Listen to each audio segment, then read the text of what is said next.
السلام علیکم. جی وعلیکم السلام ورحمۃ اللہ وبرکاتہ. حضرت میری آواز ٹھیک آ رہی ہے آپ کو؟ بہت واضح، بہت بہترین آواز آ رہی ہے. اللہ آپ کو جزائے خیر دے. اللہ جزاک حافظ. اللہ خیریت سے بہت ہیں؟ شکریہ. سب سے پہلے تو میں جی الحمدللہ بخیر و عافیت سے ہوں. سب سے پہلے تو میں آپ سے ایک چھوٹی سی گزارش کرنا چاہوں گا کہ مجھے میرا حال پنجابی میں پوچھیں، چونکہ مجھے آپ کی پنجابی بہت سوٹ لگتی ہے. اوہ، میں جی آیا کہنے نو، والا جی ہوں آیا نو. تسی کیسے ہو؟ تسی خیرت نال ہو انشاءاللہ. الحمدللہ بخیر و عافیت میں. میں کافی عرصہ دراز سے آپ کو سن رہا ہوں. اس سننے سے قبل میرا خیال ہے یہ میری زندگی کا معجزہ تھا کہ میں تقریباً پچھلے 6-7 ماہ یا 1 سال قبل محرم میں، مجھے نہیں پتا کیا ہوا، لیکن میں جب بھی بی بی کا نام آتا تھا، جب بھی مولا پاک کا نام آتا تھا، مولا حسن حسین کا، تو میرے آنسو جاری ہو جاتے تھے. اور میں نے یہ محسوس کیا کہ میرے اندر جو ہے نا یہ چیز خود بخود آبزرو ہو رہی ہے کہ یہ اہل بیت کی طرف جو ہے نا ہونا چاہیے، جو کہ بدقسمتی سے نہیں ہے. دوسرا میرا آج کا جو ہمارا کانٹیکس ہے وہ میں انشاءاللہ کویسچن تو آپ کے سامنے رکھتا ہوں. میں نے اسٹارٹ سے میں ڈبیٹ میں بیٹھا ہوں اور میں اتنے لیٹ کبھی جاگا نہیں ہوں، جلدی سونے کا جی عادی ہوں. آج کافی لیٹ ہو گیا.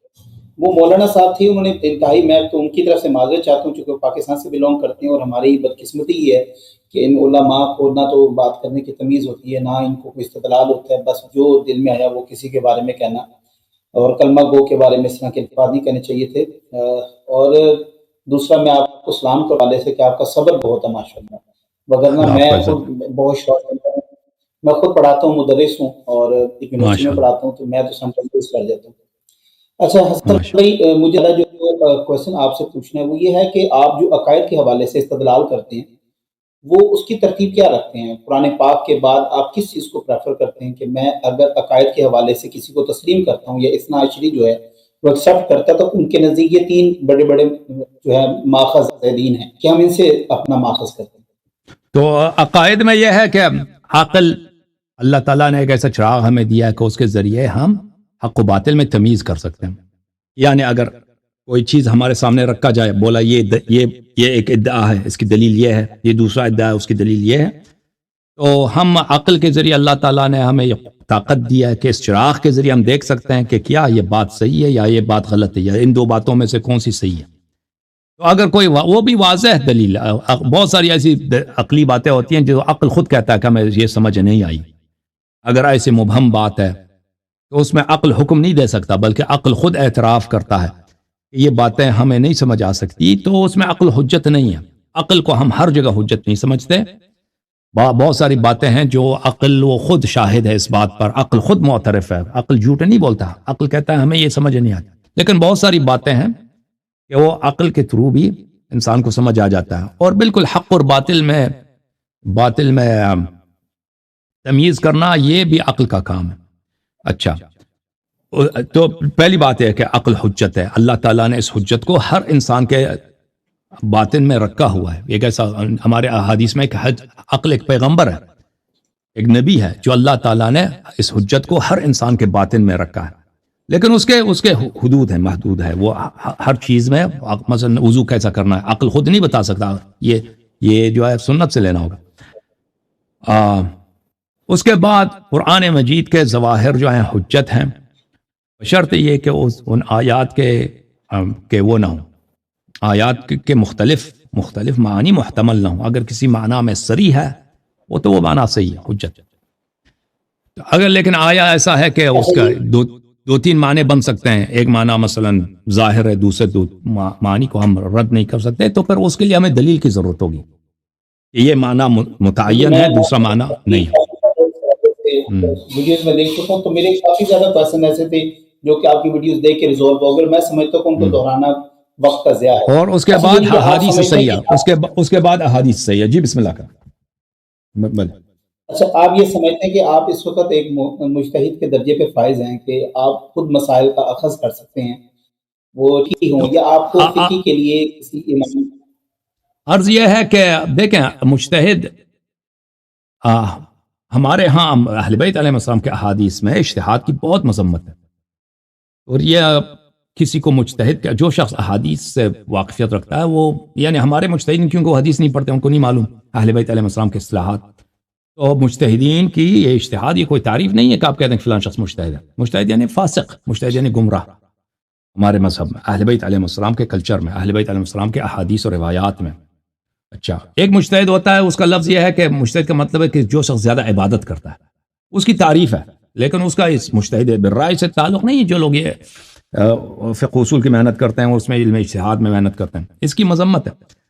لیکن جہاں تک آپ کا اس بات کا تعلق اہل بیت علیہ السلام میں روایات میں یہ ہے کہ جو شخص ہماری احادیث کو اچھی طرح سے سمجھے، یعنی یہ روایت اس میں اشارہ ہے، اس میں کنایہ ہے، اس میں اس بات کی طرف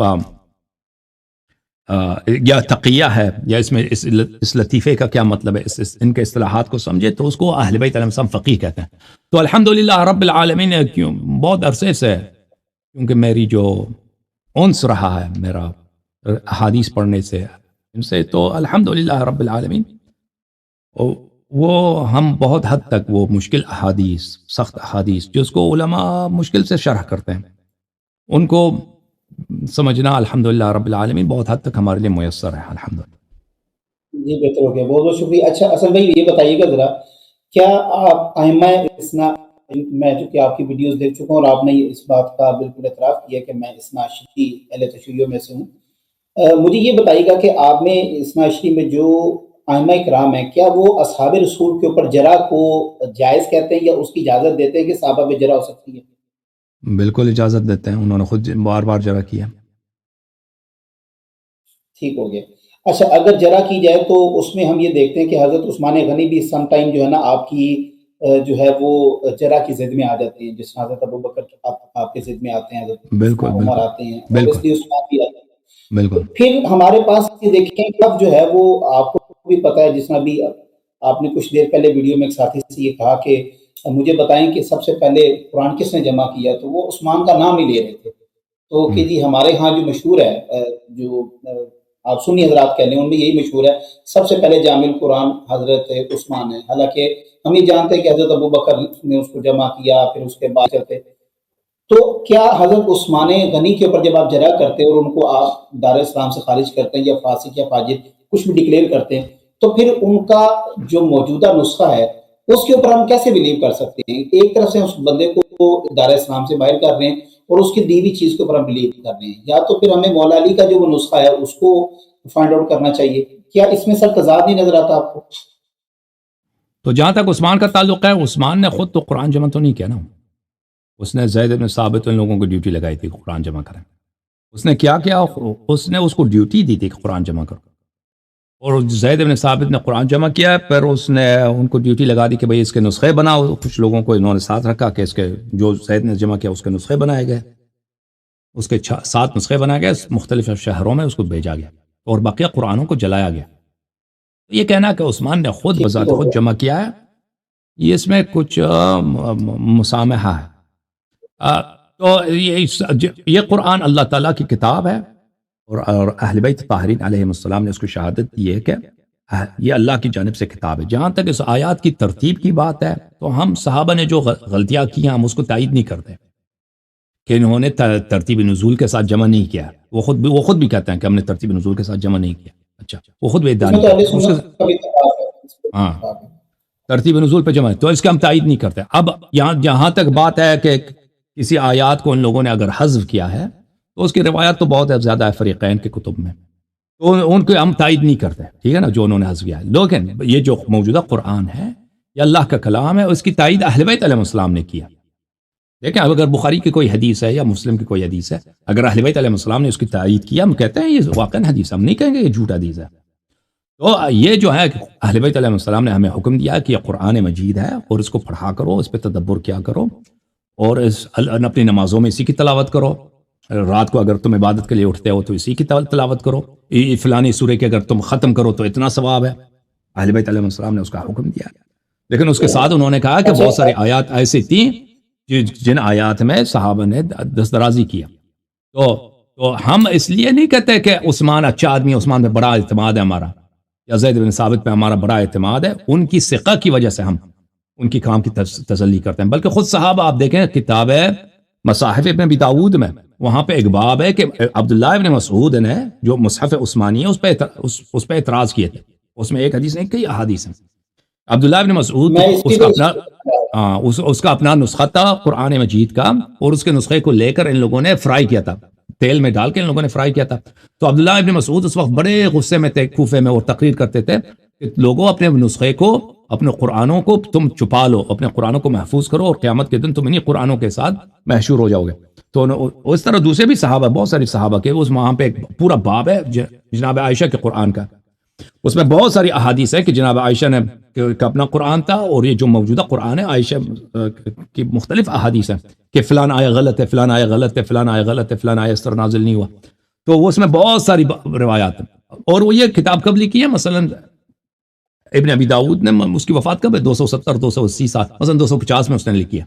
اب جتنے احادیث میں ضائع ہو گئی ہیں اس زمانے میں, یعنی اگر ہم سنہ 30 میں ہوتے ہیں, سنہ 35 میں ہوتے ہیں, سنہ 50 میں ہوتے ہیں, جب اس زمانے میں لازمی بات ہے, اخبار بہت فریش ہے, باتیں زیادہ ہیں. اس زمانے میں اگر ہوتے تو شاید اگر اس زمانے میں جمع کیا جاتا تو اس طرح کی باتیں تو اللہ جانتا ہے کہ ہزاروں کی تعداد میں حدیث بن جاتے ہیں, روایت بن جاتے ہیں.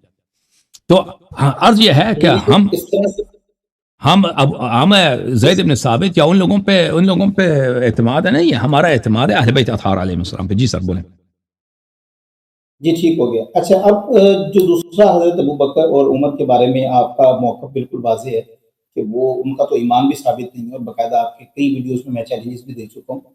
تو پھر دیکھیں, رسول خدا کو جب پتہ ہے کہ یہ لوگ منافقین ہیں, یا پتہ ہے کہ وہ کفار ہیں اکارڈنگ ٹو یو, تو پھر ان کی بیٹیوں کو اپنے نکاح میں لینے کی کیا ایسی ضرورت پڑتی؟ کیا ان کو کوئی قبائلی مدد چاہیے تھی؟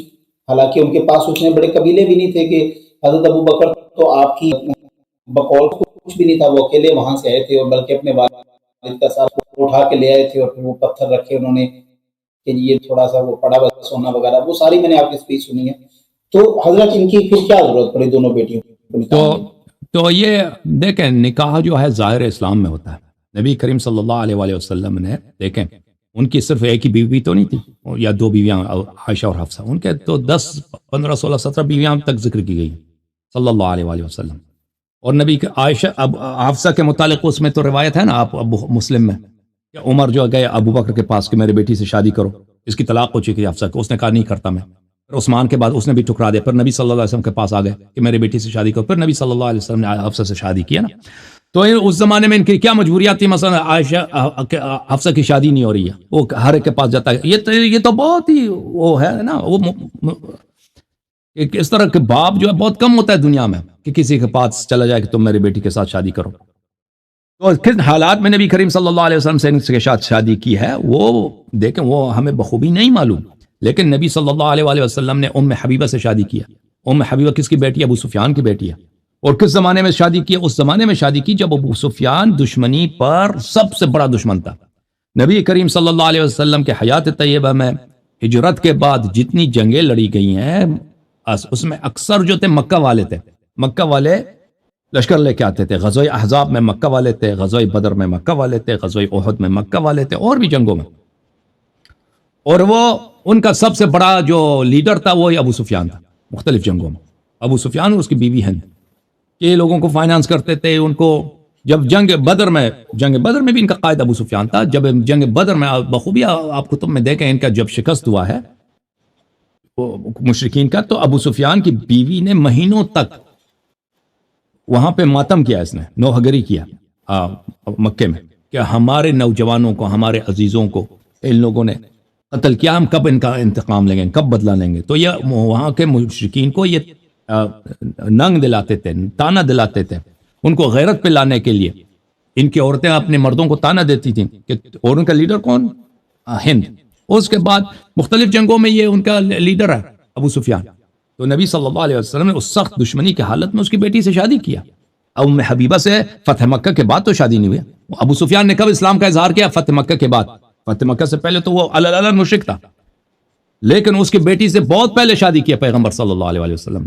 اسی طرح ان کی ایک بیوی ہے یہودیوں میں سے, ام المؤمنین حضرت صفیہ بنت حیی ابن اخطب. یہ یہودی تھی اور اس کے بعد میں مسلمان بنی, لیکن اس کا باپ وغیرہ سب تو یہودی تھے, خیبر والے تھے, ان سے شادی کی.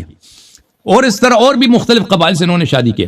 تو اس کا مطلب یہ نہیں ہے کہ نبی صلی اللہ علیہ وآلہ وسلم نے ان لوگوں کی اگر کسی سے شادی کیا ہے تو ان کے والدین کی انہوں نے تائید ہو اس میں.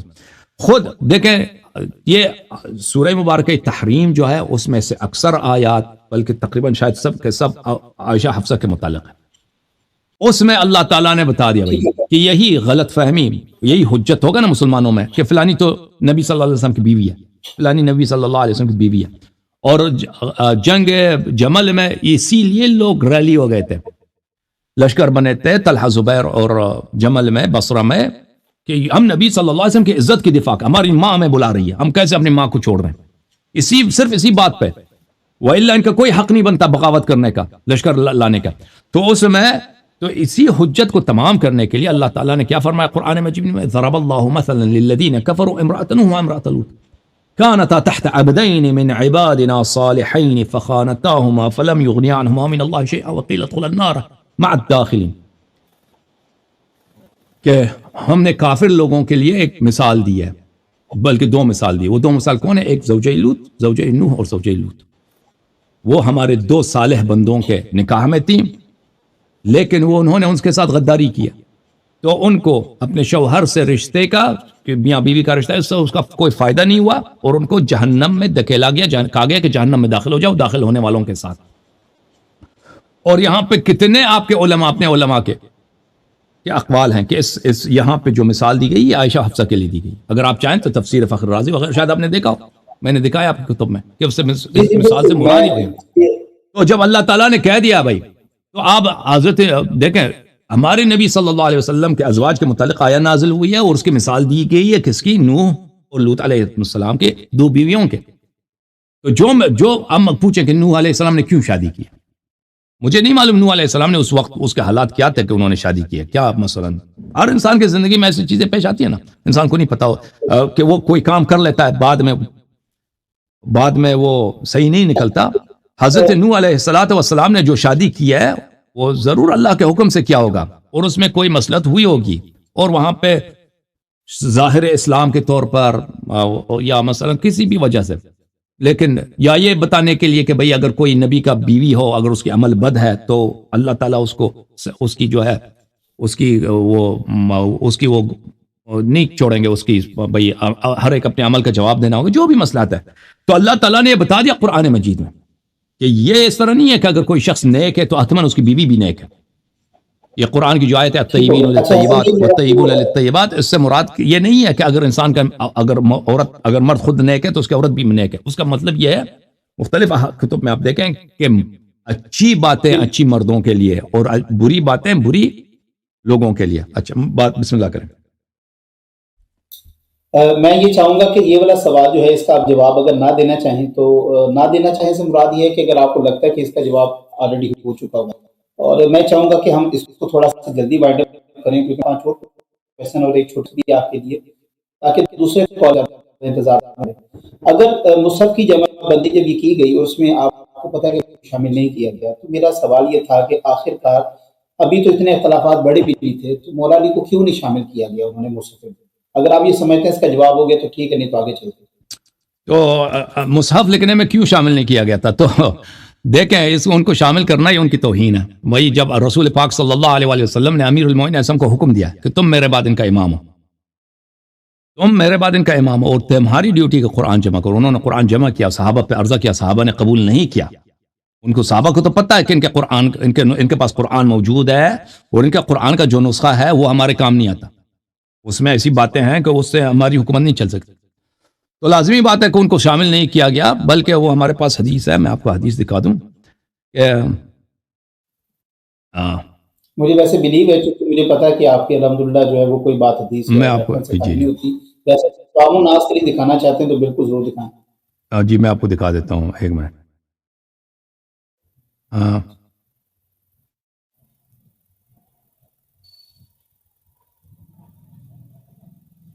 ایک منٹ میں بھی دکھا دیتا ہوں کہ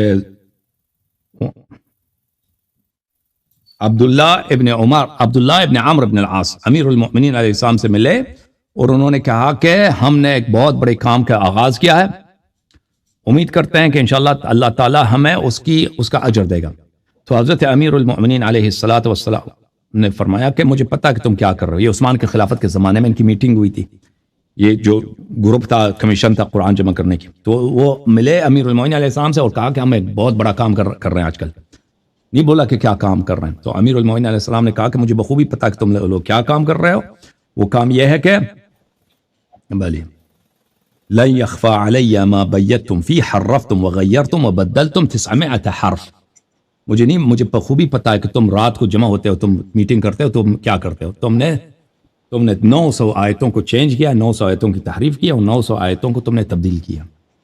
بلی 300 حرفتم، 300 آیتوں کو تم نے تحریف کیا، 300 غیرتم، 300 کو تم نے چینج کیا، اور 300 کو تم نے تبدیل کیا. فویل للذین یکتبون الکتاب بایدیہم ثم یقولون ھذا من عند اللہ. تو جہنم کا وعدہ ہے کہ جو لوگ اپنے ہاتھ سے لکھتے ہیں اور کہتے ہیں یہ اللہ کی جانب سے.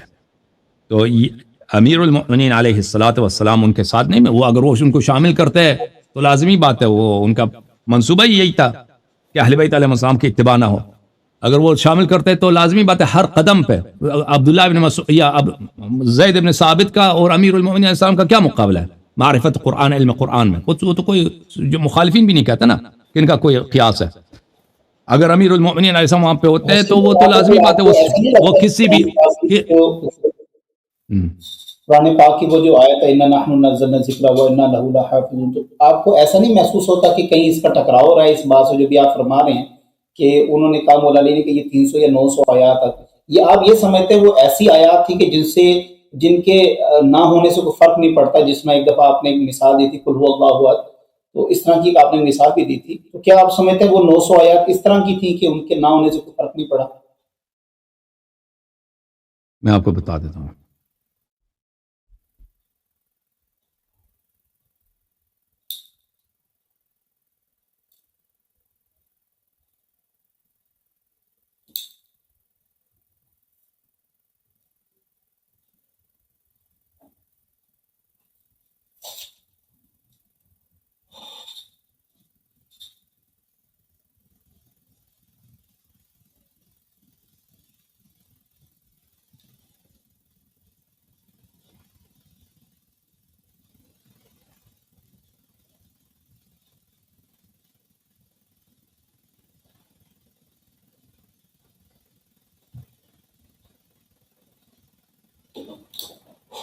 ایک منٹ میں کتاب لے کر آتا ہوں.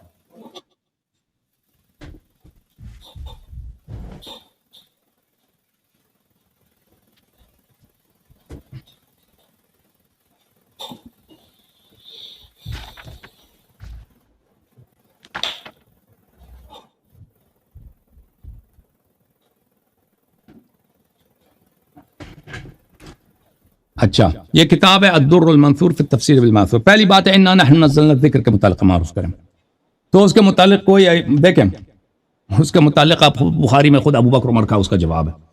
ابو بکر عمر کے زمانے میں ابو بکر کے زمانے میں عمر صاحب آئے ابو بکر کے پاس، وہ کہا کہ قرآن جمع کرو کیونکہ یمامہ میں بہت سارے قراء شہید ہو گئے ہیں اور مجھے ڈر ہے کہ قرآن ضائع ہو جائے گا. تو ابو بکر صاحب نے کہا کہ یہ پیغمبر نے صلی اللہ علیہ وسلم نے نہیں کیا تو میں کیسے کروں، میں کیوں کروں؟ تو ایسے میں بولتے رہے، بہت اصرار کیا، پھر ابو بکر مان گئے. پھر زید کو بلا دیا کہ تم یہ کام کرو. بھائی ابو بکر صاحب نے زید کو بلایا کہ تم نوجوان ہو، تمہیں لکھنا آتا ہے، تم یہ کام کرو، قرآن جمع کرو. اس نے کہا کہ کیوں کروں؟ اس نے کہا کہ بھائی یہ یمامہ میں بہت سارے لوگ شہید ہو گئے، قاری بہت سارے شہید ہو گئے، ہمیں ڈر ہے کہ بہت سارا قرآن ضائع ہو جائے گا. تو دیکھیں اگر یہ گارنٹی موجود تھی انا نحن نزلنا الذکر وانا له لحافظون، اگر آیا کہ یہ مفہوم تھا، مفہوم یہی تھا، تو پھر کیا ہے، قرآن ضائع ہو ہی نہیں سکتا، قرآن ضائع ہو ہی نہیں سکتا. ہاں بالکل. پھر اس آیا میں کہ یہ سے مراد ذکر سے مراد قرآن ہے، اس کی کوئی دلیل نہیں ہے. ذکر سے مراد لفظ ذکر ہے ریممبرنس. یہ ہو سکتا ہے اس سے مراد قرآن ہو سکتا ہے کوئی اور علم ہو، کوئی ضروری نہیں ہے کہ قرآن ہو. وَلَهُ لَحَافِظٌ، لہو اس سے ضروری نہیں ہے کہ اس سے مراد، اگر ذکر ہم مان بھی لیں کہ ذکر سے مراد قرآن ہے، لہو سے مراد، لہو جو ہے اس کا ضمیر راجع ہے ذکر کی طرف، کوئی ضروری نہیں ہے. انا انزلناہ فی لیلۃ القدر. لیکن بسم اللہ الرحمن الرحیم، انا انزلناہ، یہ ہاں اس سے پہلے کوئی کچھ بھی نہیں ہے. ضمیر کس کی طرف جاتا ہے؟ کوئی چیز مذکور نہیں ہے اس سے پہلے. ہاں ضمیر جاتا ہے، سب کہتے ہیں قرآن کی طرف ہے، صحیح بھی کہتا ہے، لیکن یہ اس کا مرجع کیا ہے؟ اس کا مرجع کوئی مذکور شے نہیں ہے. اس کا مرجع جو ہے کیا ہے؟ جو عہد میں ہے، جو ذہن میں ہے. کہ قرآن ہم نے اس کو نازل کیا، پہلے سے قرآن کا ذکر ہی نہیں ہے، پہلی آیت انا انزلناہ فی لیلۃ القدر. اچھا، اور روایات میں بہت ہے کہ اس سے مراد قرآن ہے. تو لہو لحافظون اس سے مراد قرآن مجید ہے. یہ اس کی کوئی دلیل نہیں ہے کہ اس کے یہ جو ہے اس سے مراد قرآن مجید ہے. اور پھر کہ جس طرح قرآن اللہ کی جانب سے نازل ہے، رسول پاک صلی اللہ علیہ وسلم کی سنت، ان کا علم، یہ بھی اللہ کی جانب سے نازل ہے. انا نحن وما ينطق عن الهوى ان هو الا وحی یوحى. نبی صلی اللہ علیہ وسلم کے کلام مبارک یہ وحی ہے. وحی کی دو اقسام ہے، ایک وحی قرآن ہے، ایک وحی جو ہے پیغمبر صلی اللہ علیہ وسلم کے کلمات ہیں. تو اس کی حفاظت کا ذمہ کون لے گا؟ ٹھیک ہے نا. اگر ہم مان بھی لیں، ہم اشیاء حدیث میں آیا کہ ذکر سے مراد امیر المؤمنین علیہ السلام ہے. اسی آیت کے ذیل میں ذکر سے مراد یہ امیر المؤمنین علیہ السلام. اچھا، اگر ہم مان بھی لیں کہ اس سے مراد قرآن مجید ہے، تو اب شیعہ کا عقیدہ یہی ہے کہ قرآن مجید محفوظ ہے. شیعہ کا عقیدہ ہی سنت بھی سب کا سب محفوظ ہے، اور وہ امام عصر علیہ السلام کے پاس ہے. ٹھیک ہے نا، اس کا کامل سنت، کامل قرآن، پورا دین محفوظ ہے. اچھا، یہ اب آیات کے متعلق یہ کتاب تفسیر الدر منثور ہے سیوطی صاحب کی، جلد نمبر 3، دار الفکر، سنہ 2009 میں چھپی ہے. ملاحظہ فرمائیے، یا ایھا الرسول بلغ، سورہ مبارکہ یہ مائدہ میں آیہ نمبر 67، یا ایھا الرسول بلغ ما انزل الیک من ربک صلی اللہ علیہ وآلہ وإن لم تفعل فما بلغت رسالته والله يعصمك من الناس. واخرج ابن مردویہ عن ابن مسعود، ابن مردویہ نے عبداللہ ابن مسعود رضی اللہ عنہ سے روایت فرمایا، کننا نقرأ على عہد رسول اللہ صلی اللہ علیہ وآلہ. اس آیت کی تلاوت پیغمبر صلی اللہ علیہ وسلم کے زمانے میں اس طرح کرتے تھے، یا ایھا الرسول بلغ ما انزل الیک من ربک ان علیا مولی المؤمنین. یا اے پیغمبر، آپ مسلمانوں کو پہنچا دیں کہ علی علیہ السلام مؤمنین کے مولا ہیں. وَإِن لَمْ تَفْعَلْ فَمَا بَلَّغْتَ رِسَالَتَهُ. ٹھیک ہے نا، امیر المؤمنین علیہ السلام کا اسم گرامی تھا، اب نہیں ہے. یہ صحابی جھوٹ تو نہیں بولتا، یہ کوئی شیعہ کتاب بھی نہیں ہے. اوکے، اس طرح کی روایات کم نہیں ہیں، بالخصوص شیعہ کتب میں اس کے روایات بہت زیادہ ہیں. نہ صرف کہ اہل بیت علیہ السلام کے اسم گرامی، بلکہ ان کے مخالفین کی مذمت میں بھی آیات، جنہوں نے خلافت غصب کیا، وہ بھی تھے. تو اس لیے اگر مثلا یہ آیات جو ہے اس طرح قل واللہ احد جیسے آیات ہوتے ہیں نا، جس کا سیاست سے کوئی تعلق نہیں ہے، تو عثمان کو، ان لوگوں، ابو بکر عمر کو، ان لوگوں کو کوئی وجہ ہی نہیں ہے کہ اس کو چھپا دیں، اس کو چھپا دیں. اس کے پیچھے سیاسی جب فائدہ ہوتا ہے تبھی وہ آیات کو چھپایا جاتا ہے. اور پھر یہ مشہور کیا جاتا ہے کہ قرآن مجید کے تو 7 نسخے تھے، قرآن مجید 7 حروف پہ نازل ہوئی ہیں، جس پہ پڑھو بھی تم صحیح ہے. یہ جو ہے یہ حرف ایک ہے، وہ دوسرا حرف جو ہے وہ ضائع ہو چکا ہے. بہت بہت شکریہ. میں حسن بھائی چاہتا ہوں کہ آپ تھوڑا سا، میں یہ بھی جانتا ہوں کہ ماشاءاللہ آپ عالم شخص ہیں، اور عالم کے لیے بڑا مشکل ہوتا ہے کہ اختصار کے ساتھ جواب دینا. میں چاہتا ہوں کہ ہمارے پیچھے جو کالر ہیں وہ زیادہ تکلیف نہ ہو. مختصر سے جواب، یہ بات 3-4 کویشچن ہے میرے. ایک تو ماشاءاللہ آپ کی، میں جتنی بھی میں نے ڈیبیٹ سنی ہے اس میں کافی آپ نے احادیث بیان کی ہیں، کافی آپ اچھا کلام کرتے ہیں. میرا اصل سوال یہ ہے کہ آپ سے پہلے کیوں نہیں اس طرح سامنے آیا؟ کیا آپ سمجھتے ہیں کہ وہ سارے جو ہیں وہ بزدل ہیں کہ انہوں نے اس طرح دفاع نہیں کیا؟ یا دیکھیں ویڈیو کال وغیرہ تو ہمارے پاس بڑے عرصے سے ہے، لیکن اب آپ ایک دم سامنے آتے ہیں، اور سوشل میڈیا کے اوپر اس وقت آپ کا ایک جو ہے وہ علی مرزا جیسے، جس نے لاہور میں وہ جو ہے یا پاکستان میں ایک عجیب ہی دنگل بنایا ہوتا ہے، وہ بھی بندہ ڈرتا ہے آپ کے سامنے آنے سے، یا وہ بحث کرنے سے ڈرتا ہے.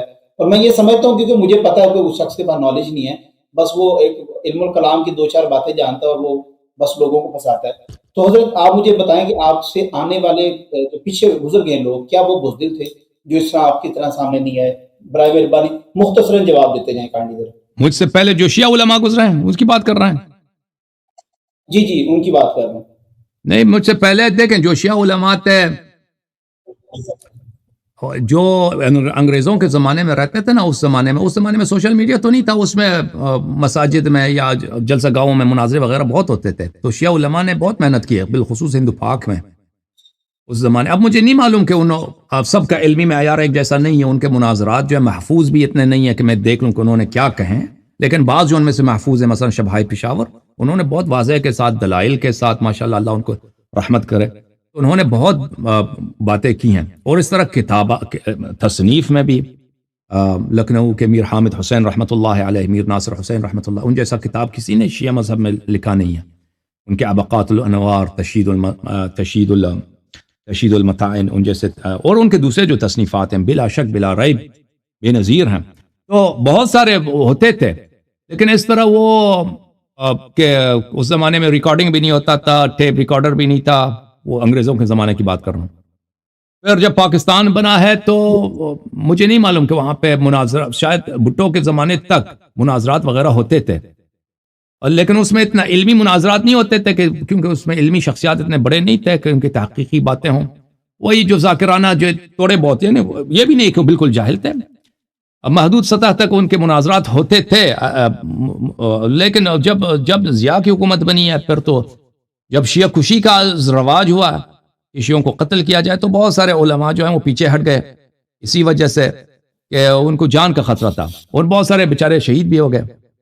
موجودہ دور میں جو ہے شیعہ جو عالم ہے، شیعہ جو قیادت ہے، وہ مراجع کے ہاتھ میں ہے، اور مراجع ایران کے ہاتھ میں ہے. یعنی مراجع کی کوئی استقلال نہیں ہے، مراجع کی سیاست جو ہے حکومت ایران تعین کرتی ہے وہ کس لائن پہ جائیں گے. تو بہت سارے مراجع یہ چاہتے ہیں کہ یہ باتیں عام کیے جائیں، یہ بتائیں جائیں، اور بہت سارے مراجع جو ہیں یہ نہیں چاہتے. شیعہ مراجع سب ایک جیسے نہیں ہیں.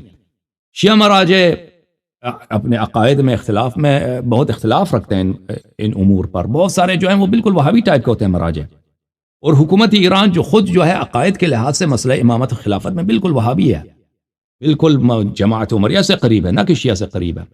اور کیونکہ شیعہ جو ہے تقریب بالکل شیعہ جو حوالے سے تھا، اور وہ یہ سوال تھا کہ ایران کے جو علماء ہیں جس میں خامنائی سے وہ اس بات کے اوپر بڑے سختی سے زور دیتے ہیں، بلکہ وہ یہاں تک کہتے ہیں کہ شیخین کے اوپر یہ لفظ استعمال کرتے ہیں کہ شیخین کے اوپر تبرہ کرنا یا ان کی تصدیق کرنا یہ حرام ہے ہمارے نزدیک.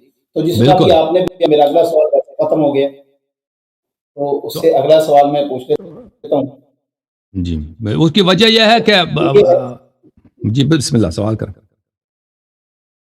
ہم جانتے ہیں کہ ہم تک جو ہے نا دین اسلام کا ایک بہت بڑا حصہ صحابہ کرام مجمعین کے تھرو پہنچا ہے، اور ہمیں صحابہ بتایا یہ دین اسلام کے ہم تک موجود ہے جس میں اہل بیت ہے.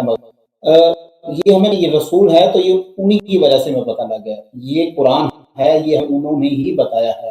سوال یہ پیدا ہوتا ہے کہ اگر صحابہ پر جرح کرتے ہیں اور ان کو دائرہ اسلام سے خارج کر رہے ہیں، کسی کو فاسق کر رہے ہیں، فاجر کر رہے ہیں، تو پھر خود رسول کی کیا کریڈیبلٹی رہ جاتی ہے؟ کیونکہ رسول کی سارا ہر چیز قرآن ہے، یہ سب وہ تو ساری صحابہ کے اوپر یا اہل بیت وقت آپ کے کمپینینز کے اوپر کھڑے ہوئے. کیا یہ درست ہے کہ اگر جی آپ لوگوں کو ملیے نا، آپ لوگوں نے اہل بیت علیہ السلام سے دین نہیں لیا، آپ نے غیروں سے لیا، سرکار سے لیا. جو مذہب ہے مخالفین کی جو مذہب ہے، یہ دیکھیں خلافت ان کے ہاتھ میں، حکومت ان کے ہاتھ میں، مختلف ادوار میں. تو وہاں ہر زمانے میں ایسے لوگ تھے جو روایت نقل کرتے تھے نا، جو سرکاری سیاست کے مطابق وہ جن کے پاس مساجد ان کے ہاتھ میں، قضاء کا جو عہدہ ہے ان کے ہاتھ میں، امام جماعت یہ ہیں، مدارس ان کے ہاتھ میں. تو لازمی بات ہے کہ وہ وہی احادیث نقل کریں گے جو سیاست سے بنے گی، وہ احادیث اور جو خلفاء کے مصلحت کے موافق ہوں. اور خلفاء اتنے بیوقوف نہیں تھے کہ وہ ایسے احادیث کو نشر ہونے دیں جن سے ان کے اپنی خلافت کا بطلان ہو جاتا ہے، چاہے بنی امیہ ہوں، چاہے بنی عباس ہوں، یا اس سے پہلے صحابہ ہوں. عرض یہ ہے کہ کیونکہ اگر یہ بات کہا جاتا کہ اہل بیت علیہم السلام وارث ہیں پیغمبر کے، اور خلافت ان کا حق ہے، امامت ان کا حق ہے، سب مسلمانوں کا کام یہ ہے کہ اطاعت کریں اہل بیت علیہم السلام کی، تو یہ لازمی بات ہے کہ اس سے اب حکومت بنی امیہ کچھ بھی نہیں. بنی امیہ رعیت بن جاتے ہیں، اہل بیت علیہم السلام فوراً خلیفہ بن جاتے ہیں. اسی طرح بنی عباس. تو وہ تو یہ مذہب اہل بیت جو ہے سرکاری لائن کے بالکل منافی ہے. سرکاری لائن جو ہے اور یہ دنیا کے سپر پاور تھے، جیسے ابھی امریکہ ہے نا، امریکہ سے بھی زیادہ اس زمانے میں سپر پاور یہ مسلمان امپائرز تھے، بنی امیہ اور بنی عباس. عرض یہ ہے کہ یہاں پر اسلام جو سرکاری اسلام پھیلا ہے نا، سرکاری اسلام پھیلا ہے وہ مائنس اہل البیت. سب اسلام اہل بیت کو نکال کر، اہل بیت امامت خلافت کو نکال کر، اور اس کا علاج یہی تھا ان کے پاس کہ ابو بکر عمر کو ہیرو بنایا جائے، اور امیر المؤمنین علیہ الصلوۃ والسلام کی جو امامت کے دلائل ہیں ان کو چھپایا جائے، ان کی نفی کی جائے، تاکہ خلفاء کی اپنی خلافت کی صحت اسی سے برقرار رہے گا. تو عرض یہ ہے تو جن لوگوں نے سرکاری طریقہ کار سے لیا ان صحیح بات ہے، آپ کی بات بالکل صحیح ہے. آپ لوگوں نے جو ہمارے غیر شیعہ بھائی ہیں انہوں نے ان چینل سے اسلام حاصل کیا ہے جو سرکاری چینل تھے مختلف ادوار میں، سرکاری روات، سرکاری محدثین اور سرکاری اہل فتویٰ مجتہدین. لیکن شیعوں نے کبھی صحابہ سے دین نہیں لیا. رسول اللہ صلی اللہ علیہ وسلم نے فرمایا کہ میرے بعد اتباع کرو کس کی؟ قرآن اور اہل بیت طاہرین علیہ السلام کو. یہ آپ ہمارے متعلق نہیں کہہ سکتے کہ ہم نے صحابہ سے لیا، نہیں، ہم سے نے صحابہ سے نہیں لیا. ہم نے کن سے لیا؟ ہم نے اہل بیت علیہ السلام سے دین لیا. ہمارے اصول دیکھیں، اجازت دیں، اصول دین میں توحید کے مسائل، نبوت کے مسائل، انبیاء علیہ السلام کی سیریں ہیں، اسی طرح فروع دین میں حلال حرام کے مسائل میں ہم نے کن سے لیا؟ ہم نے صحابہ سے نہیں لیا. ہم نے، آپ خود بھی بھائی صحابہ کو صرف راوی کے طور پہ مانتے، اس سے زیادہ تو نہیں مانتے، ٹھیک ہے نا؟ کیا صحابہ نے اگر صحیح پہنچایا ہے تو صحیح ہے نا، اگر صحابہ نے غلط پہنچایا وہ تو صحیح نہیں ہے. ہم نے اہل بیت طاہرین علیہ السلام سے لیا، اہل بیت علیہ السلام سے لیا. تو رسول صلی اللہ علیہ وسلم پورے صحابہ اگر کافر بھی ہو جاتے نا، بہت سارے پیغمبر تھے، مثلا حضرت موسیٰ علیہ السلام پہاڑی پہ گئے، پورے صحابہ ان کے کافر بن گئے سوائے کم کے. اس سے اس کی نبوت پہ کوئی اثر نہیں پڑا کہ موسیٰ علیہ السلام کی نبوت کیسے ہو گئی، ایک صحابہ تو ان کے کافر بن گئے. اسی طرح ہمارے نبی صلی اللہ علیہ وسلم، ان کے صحابہ اگر وہ دنیا پرستی یا وغیرہ کچھ انحراف ان میں آ گیا، نبی صلی اللہ علیہ وسلم کی کریڈیبلٹی پہ ذرہ برابر بھی اثر نہیں پڑتا. لوگ کافر بنے، سب کے سب پوری دنیا کافر بنے، نبی صلی اللہ علیہ وسلم کی دین پہ اس کا اثر نہیں پڑتا کہ وہ نبی نہیں ہے یا ان پہ کوئی خلل ہے. جی بسم اللہ. مجھے سمجھ آ گئی اس بات کی. اچھا مجھے یہ بتا کہ ابھی ہم نے نا کچھ دیر اور ہم اس بات کو تسلیم پہ کرتے ہیں، یہ میرا خیال اتنا سوال آپ کے نزدیک امپورٹنٹ نہیں ہوگا، اگر نہیں ہوگا تو پوائنٹ اس کو بالکل آپ نیکسٹ ہوگا ختم کریں. وہ یہ ہے کہ وما ينطق عن الهوى ان هو وحی یوحى، ہم یہ تسلیم کرتے ہیں. ہمارے ہاں یہ سمجھ آتی ہے کہ وہی ایک قسم نہیں ہوتی، بلکہ جو نبی کریم علیہ الصلوۃ والسلام کے ذاتی فعل ہوتے ہیں، جس گھر میں آنا، اٹھنا، بیٹھنا، کھانا پینا یا کسی کو مشورہ دینا، وہ وہی نہیں ہے، بلکہ کچھ کام وہی ہیں جو دین یا شریعت ہے. اگر کام کو ہم کہیں کہ نہیں جی جو رسول نے زبان سے نکال دیا وہ ہی کی طرف سے آیا ہے، تو پھر حضرت وہ تعبیر النخل والی حدیث اگر آپ نے سے گزری ہو جس میں آپ کو پتہ وہ کھجوروں والا معاملہ، اس پہ اگر آپ چاہتے ہیں کمنٹ کرنا تو کمنٹ کیجیے. دیکھیں نبی صلی اللہ علیہ وسلم وما ينطق عن الهوى، جو ان کا نطق ہے وہ ہوا سے نہیں ہے، وحی یوحى ہے. لیکن ان کا جو عمل ہے وہ وما ينطق عن الهوى ان هو الا وحی یوحى، اور ان کا جو عمل ہے رسول پاک صلی اللہ علیہ وسلم کا وَلَقَدْ كَانَ لَكُمْ فِي رَسُولِ اللَّهِ أُسْوَةٌ حَسَنَةٌ قُلْ إِن كُنتُمْ تُحِبُّونَ اللَّهَ فَاتَّبِعُونِي يُحْبِبْكُمُ اللَّهُ. ان کے اتباع ان جیسا عمل بجا ہے، تو ان کے سب اعمال صحیح ہیں. اگر کچھ اعمال صحیح ہیں کچھ اعمال غلط ہیں تو پھر ان کا اتنا نہیں کہ ان کے ان جیسے عمل بجا لیں اللہ ہم سے محبت کرے گا.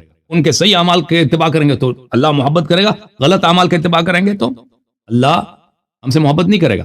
تو اس کا پتہ یہ چلا کہ جب اللہ تعالیٰ نے واضح طور پہ کہہ دیا کہ بہترین نمونہ ہے، ان کے اتباع واجب ہے پہلے، تو ان کا اعمال سب صحیح ہیں. ہمارے نزدیک ہمارے مذہب میں رسول اللہ صلی اللہ علیہ وسلم معصوم ہے. کن چیزوں سے معصوم ہے؟ سب گناہوں سے معصوم ہے، کبیرہ یا صغیرہ. خطا سے محفوظ، نہ صرف گناہ سے بلکہ خطا سے، بھول اور نسیان سے اور غفلت سے، ان سب چیزوں سے رسول اللہ صلی اللہ علیہ وسلم ان سب سے پاک مطہر. مگر یہ کہ اللہ تعالیٰ کی مسئلہ تو کہ کبھی ان سے اللہ غلطی کرائے، وہ نبی کا اپنا فعل نہیں ہوتا، اللہ کا فعل ہوتا ہے. یہ اسحاق کا مطلب یہ اور مسئلہ. تو نبی صلی اللہ علیہ وسلم معصوم ہے. اب جو وہ نخل والا واقعہ نا، وہ آپ لوگوں کی حدیث دیکھیں نخل کا واقعہ جو ہے وہ تو سب لوگ ابھی دنیا میں سب لوگوں کو پتا ہے. ابھی جو بچے 5ویں جماعت بھی پڑھتے ہیں نا، پتا ہوتا ہے کہ پودے جو ہیں ان میں کیا ہوتا ہے، ان میں پولینیشن ہوتا ہے. پودوں میں نر مادہ ہوتا ہے. نر مادہ کی پولینیشن ہوگی تو ہی، اگر سیب کا درخت ہے یا گلاب کا پودا ہے، گلاب تب وہ پھول بنے گا کہ وہ اس کا پولینیشن ہو. اور اس زمانے میں عرب لوگوں کو سب کو پتا تھا کہ اس کی پولینیشن ہوتی ہے. تو نبی صلی اللہ علیہ وسلم نے سب مدینے والوں کا نقصان کرا دیا کہ بھئی پولینیشن کی ضرورت نہیں ہے. اور وہ سب بیچارے انہوں نے کہہ دیا کہ بھئی یہ نبی ہیں. اگلے سال پتہ چلا کہ ان کا فصل ہی نہیں. وہاں پہ گندم نہیں ہوتا مدینے میں، یہ گندم جو تو ہوتا نہیں وہاں پہ، چاول تو ہوتا نہیں وہاں پہ، ان کا فصل ہی کھجور ہے. وہ سب بیچارے ان کی فصل تباہ ہو گئی ایک سال میں. اور اس کے بعد کہہ دیا انتم اعلم فی دنیاکم، تم لوگوں کو دنیا کا مجھ سے زیادہ معلوم ہے. یعنی اس زمانے میں جو عرب جاہل تھے جو بالکل ثقافت کچھ بھی نہیں ان عربوں کے پاس، کسی کے پڑھنا لکھنا نہیں آتا. تم لوگ مجھ سے زیادہ بہتر جانتے ہو، یہ پیغمبر سے زیادہ جانتے ہیں صلی اللہ علیہ وسلم. تو یہ نبی صلی اللہ علیہ وسلم کی توہین ہے. یہ ہماری حدیث نہیں، یہ آپ لوگوں کی حدیث ہے. ہم نبی صلی اللہ علیہ وسلم کو تمام مسائل دین میں، مسائل دنیا میں، مسائل سائنس میں، علوم میں جتنے ہیں ان سب لوگوں سے عالم مانتے ہیں. نبی صلی اللہ علیہ وسلم سے کبھی خطا نہیں ہو سکتی. نبی صلی اللہ علیہ وسلم ایسا نہیں کہہ سکتے کہ تم بھائی پولینیشن نہ کراؤ اپنے پودوں کی، اپنی کھجور کے درختوں کی. آخری سوال ہے، آخری سوال وہ یہ ہے کہ مومن بننے کے لیے کیا حضرت عمر اور حضرت ابوبکر صدیق کا یا جو بھی دیگر ان کے ساتھ ایک پورا پیکج بناتے ہیں جس میں فیمیل بھی ہیں اور بچے وغیرہ، جس طرح بھی آپ کو بنتا ہے، ان کا انکار کرنا اور ان کو کافر کہنا لازم ہے یا اس کے بغیر بھی کوئی شخص بن سکتا ہے؟ آج کا آخری سوال ہے. دیکھیں یہ تو دو تو ایک ساتھ نہیں ہو سکتے نا. اگر ان کی خلافت باطل ہے کیسے مومن ہو سکتے ہیں؟ جن لوگوں نے خلافت کی تو بات دیکھیں، اگر نبی کریم صلی اللہ علیہ وآلہ وسلم نے اپنے بعد اہل بیت علیہ السلام کو اپنا واجب الاتباع بنا دیا اور انہوں نے یہ اس سے انکار کر دیا.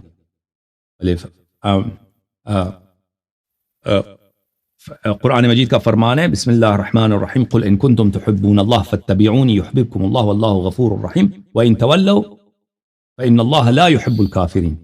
کہ جو لوگ نبی صلی اللہ علیہ وآلہ وسلم کے فرمان سے پشت پھیرتے ہیں، اللہ کافروں سے محبت نہیں کرتا. جب اتنا اسلام کا اصل اساس جو ہے کہ نبی کریم صلی اللہ علیہ وسلم کے بعد ہدایت کا مدار اور محور اہل بیت طاہرین علیہم السلام ہے، اس کو آپ پورے مسلمانوں کے لیے اس کو آپ باطل کرا دو اور اپنی امامت جو کسی نفس میں نہیں ہے اس کو اپنے آپ کو امام بنا دو. تو یہ ایمان کے ساتھ یہ ایک ساتھ نہیں ہو سکتا کہ آپ ان کی تعریف بھی کریں. اتنا یہ ہو ہی نہیں سکتا کہ تقوی، ایمان، نبی صلی اللہ علیہ وسلم کے دین سے خلوص بھی ہو اور پھر نبی صلی اللہ علیہ وسلم کے جو فرامین ان کو اپنے پیر کے نیچے ڈال دو. یہ تو ہو نہیں سکتا بھائی صاحب. تو جی حسن بھائی بہت بہت شکریہ. آخری میری جو وش ہے وہ آپ سے درخواست بھی ہے، اگر آپ اس پہ تھوڑا سا نظر ثانی کریں، وہ یہ ہے کہ اگر آپ کی ذاتی ظاہری بات ہے، آپ کوئی ہو گیا کام کرتے ماشاءاللہ آپ کا بہت زیادہ نیٹ ورک ہے، اگر آپ کی کوئی اپنی ذاتی کتاب ابھی تک چھپی ہے تو میں انتہائی تہہ دل سے درخواست کروں گا کہ وہ مجھے پڑھیں، اور اگر نہیں چھپی کوئی کتاب آپ اگر اپنے دستخط کے ساتھ پاکستان لاہور تک اگر آپ کی رسائی ہے تو یہ میرے لیے، میں پی ایچ ڈی کا اسٹوڈنٹ ہوں اسلامک اسٹڈیز کا، اور میرے لیے بڑی آنر کی بات ہوگی کہ میں اگر آپ سے وہ سائن کردہ کتاب جو ہے وہ آپ سے ریسیو کروں. اللہ آپ کو جزائے خیر دے. دیکھیں یہ دو چیزیں جمع نہیں ہوتی ساتھ. انسان دروس بھی زیادہ دے اور کتاب بھی تصنیف کرے، ٹھیک ہے نا. یہ جو لوگ بڑے بڑے مصنف ہوتے ہیں وہ درس لیکچر زیادہ نہیں دیتے کیونکہ یہ وہ دونوں ٹائم مانگتے ہیں. تو مثلا جو بڑے بڑے مدرس گزرے آیت اللہ خوئی صاحب، ان کی اپنی کوئی کتاب نہیں ہے. کتاب ان کے شاگرد لکھتے ہیں کیونکہ ان لوگوں کے پاس بڑے پیسے ہوتے تھے. وہ لوگوں کو بولتے تھے کہ ہمارا لیکچر کو تم تبدیل کرو کتابی شکل میں. تو بڑے علماء جن کا کام پڑھانا ہوتا ہے ان کی کتابیں چھپتی ہیں، یہ ان کی اپنی کتابیں نہیں ہوتی، ان کے شاگرد لکھتے ہیں. تو کیونکہ یہ حقیر پہلی بات ہے کہ میں تو میرا علم کم ہے، پھر اس کے بعد میں یہ ٹائم بہت لیتا ہے یہ ریسرچ کرنا اور لوگوں کے سوالوں کے جواب دینا اور یہ لیکچر دینا مختلف زبانوں میں. اس لیے میرے پاس ٹائم نہیں رہتا کہ میں کتاب بھی لکھ دوں. اگر میں کتاب لکھنا چاہوں تو اس کے اتنے تاثیر نہیں ہوں گے کیونکہ آج کل کے زمانے میں لیکچرز کی اور سوال و جواب کی اور اس کا زیادہ لوگ دیکھتے ہیں سنتے ہیں. کتاب لکھ دوں تو اس کتاب لکھنے والے بہت کم ہیں. اچھی کتابیں بہت لکھی گئی ہیں. اگر میں کتاب لکھنا چاہوں بھی تو جن لوگوں نے امامت کے مسائل پہ کتابیں لکھی ہیں مجھ سے پہلے ان جیسا لکھوں گا، یا شاید اس میں سے کوئی مزید اضافہ میں کر لوں، یا ان سے شاید میں بہتر نہ لکھ سکوں، یا بعض مسائل میں زیادہ ان سے لکھ دوں. لیکن ان کتابوں کو کون پڑھتا ہے؟ علماء بھی نہیں پڑھتے آج کل. یعنی خود شیعہ علماء عقائد کے مسائل پہ اپنی کتابیں نہیں پڑھتے. 99% نہیں پڑھتے. وہ پڑھنے والے وہ 1% ہوتے ہیں. تو وہ اگر میں وہ کام کر دوں تو پھر اس کا اثر اتنا نہیں ہوگا. ٹھیک ہے نا. تو انشاءاللہ تبارک و تعالیٰ اگر میرے پاس ریسورسز آ گئے تو میں ایک گروپ کو امپلائی کر دوں کہ وہ میرے لیکچرز کو کتابی صورت میں دے دیں تو یہ پھر ممکن ہے. ابھی تک میرا کوئی کتاب نہیں. Thank you sir. اللہ آپ کی نام ہاں میں کیسے اپنی بھیج لائبریری سے کوئی بھی کتاب کیوں اٹھا کے سبمٹ دیکھیں میں تو اگر ایران میں ہوتا یا عراق میں ہوتا کہ وہاں پہ ہمارے شہر میں یہاں پہ کوئی اسلامی کتاب نہیں ہے، ٹھیک ہے نا، اسلامی کتاب خانہ نہیں ہے، اسلامی بک سٹور نہیں ہے ہمارے شہر میں۔ ایک کتاب حاصل کرنے کے لیے مجھے مہینوں کا انتظار کرنا پڑتا ہے، تو یہاں پہ آپ کی لائبریری میں بھی نہیں ہے۔ ہاں تو یہاں پہ کتابوں کا حاصل کرنا بھی بڑا مشکل ہوتا ہے جس شہر میں رہتا ہوں۔ تھینک یو، اللہ آپ کو جزائے خیر دے میرے بھائی، اللہ عزت دے، تھینک یو سر۔